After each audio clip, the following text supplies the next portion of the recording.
Okay, so they're still playing hide and seek. Take a look, it's in a book, a reading rainbow. Apparently this is a direct continuation of the treasure hunting episode. So they're still playing hide and seek. Okay, let's go with that. The unicorns start to dematerializing, disappearing, vanishing, trying teleportation spells and what have you. During hide and seek, which is cheating, and it ruins the game for everyone else.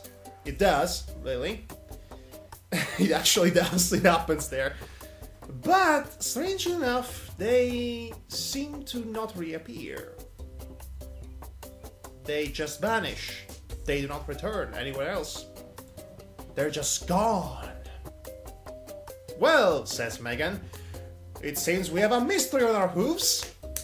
She doesn't really say that, but you get that vibe. So, apparently, all the unicorns simultaneously start to vanishing to try teleportation spell for whatever reason, all together, and of course, because they're dumb like that, they all end up disappearing. It would appear that they ended up in a city of darkness, filled with fog in an alternate dimension. For some reason, and apparently there is a legend of a city of darkness called Tambelon, if I'm getting this right, which is ruled by a super powerful magical goat king, hence the horn I have here, even though it's not a goat horn, but whatever. And he has magical powers and red eyes, and he wants to rule the world because why not? And he's been trapped in this city in an alternative dimension of darkness, in the dark, let's call it the Shadow Realm, because why not? Yu-Gi-Oh reference there.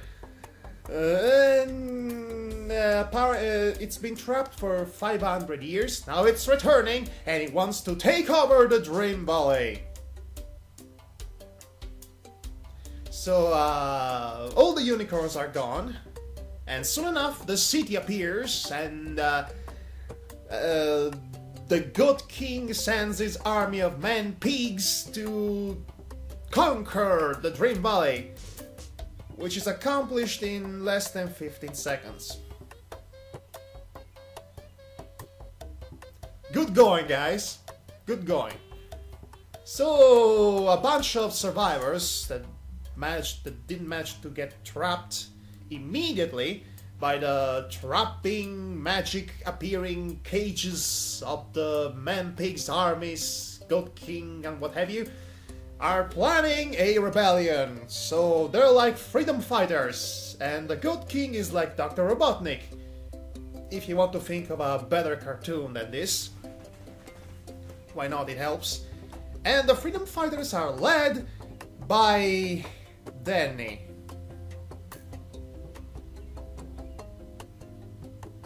We're doomed. Super awesome Mary Christ Megan gets captured with the others. Yeah, she's not infallible. That is so refreshing to know, you have no idea.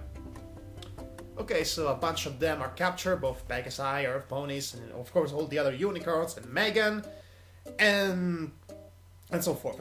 So Danny Boy is left in charge of things, apparently. And I remember distinctly the whole time I was asking myself, where is Wind Whistler? She should be in charge of things. She does appear eventually, and she has the best moment in the entire four-parter. So, at least there was that, but... she, of course, every moment with Wind Whistler is a moment worth remembering, because Wind Whistler is best pony. At least G1's best pony. So, I really like one line pronounced by Danny Boy at the end of the second part, I think it was the second part, he says, But we gotta do something soon, or Grogar will rule Ponyland! "Oh no! That will be such a tragedy!" Another thing that this 4-part episode does is it casually introduces to me, at least, the flutter ponies. You know, those sort of those flying ponies with butterfly wings? Yeah, they exist. And I resent the fact that this DVD set I own, the episodes are not in the proper original run order. So it gets confusing how they are introduced, these characters, to me. And they also casually introduce those weird troll subterranean people that appeared in the My Little Pony movie in 1986, which I discovered this series comes after the movie. So that clears some of my confusions. For example, where is Applejack, Twilight Sparkle, and Firefly? Because they are not here. Yeah. So anyway, back to the episode. Okay. It's... The central portion of it is basically Danny Boy and his freedom fighters trying to either liberate their friends or capture the Goat King. And they have some of the most idiotic schemes ever. I mean, they seriously tried to attract the attention of the Goat King and capture him.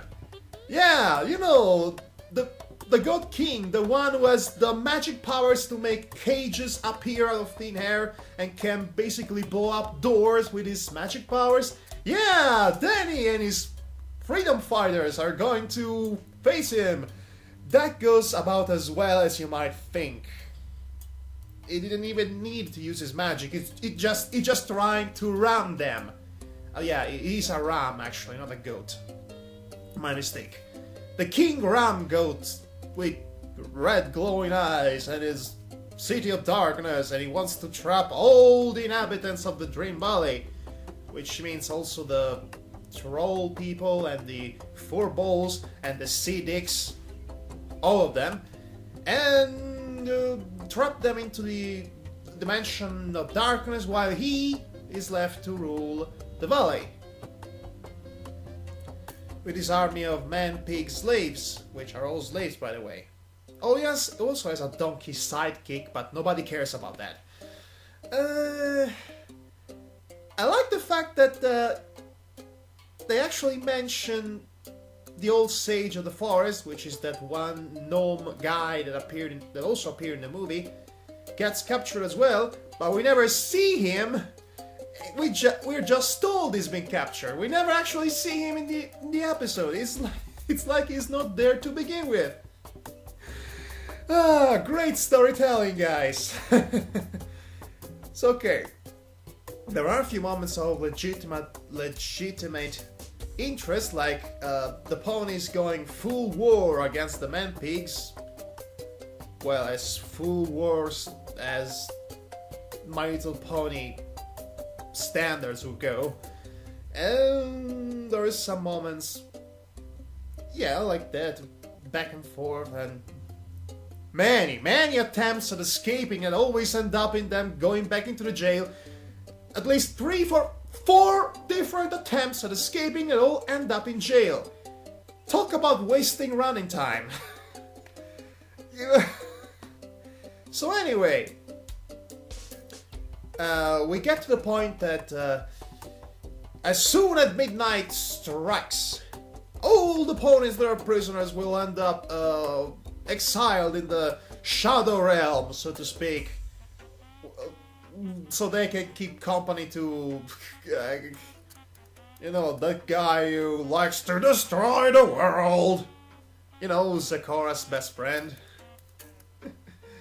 I don't remember his name, but, you know, Yu-Gi-Oh! Abridged reference. Put it, whatever reference you like, in there, in this space, blah, blah, blah. So anyway, the Ram Goat King and whatnot. Oh yeah, of course there are songs. There are always songs. And boy, do they cripple the flow of every episode. Every time. actually, interesting enough, the climax of this entire arc is in song form. Much to my dismay. So the Ram God King is defeated by basically them being able to actually escape and convince the rest of the Man-Pig army to escape with them, which was incredibly easy to do, surprisingly. And they just escape, avoid this magic. Oh, and they, of course, they actually toil this ancient, plot-convenient bell they found in the basement. Oh, by the way, about this ancient bell of obvious plot resolution, I like the fact how they keep reminding us, well, wow, this bell we happened to find while we tried to escape the first time might actually be important.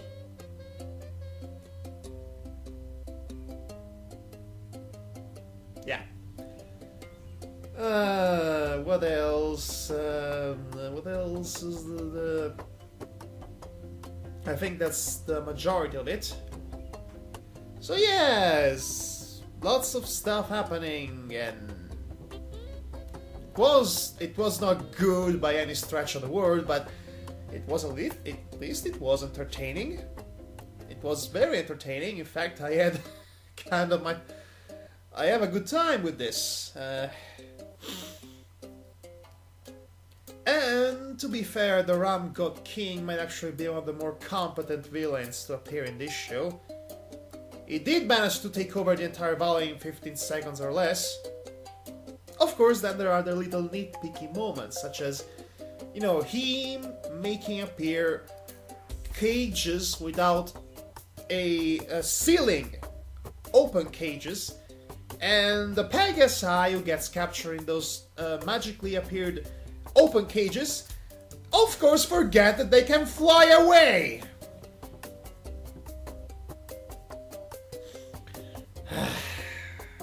The sea ponies look a bit weird in this.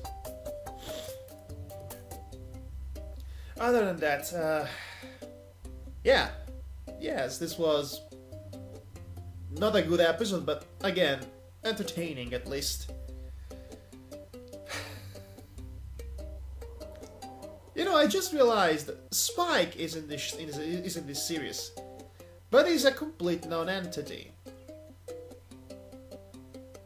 In fact, Danny Boy is more or less occupying the role that would be of Spike, as in being everyone punching bags or butt of a joke and what have you. You know, it just proves he's terrible at leading ponies or freedom fighters in general. He was hilariously bad at this. Seriously, they should have let Wind Whistler planning the whole thing. She's obviously the only one who knows what she's doing. But anyway, this was the Ram God King City of Darkness Shadow Realm episode, story arc. I managed to finish the first DVD of this whole series. Yeah, that's a milestone, isn't it? Only 3 more to go.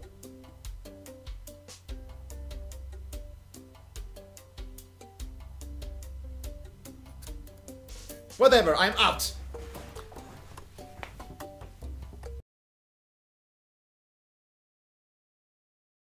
Interesting. Perhaps the bell is the repository of his power. Repository? Oh, yeah, right. What'd she say? She thinks the bell might be the source of his magic. Get the bell and we win!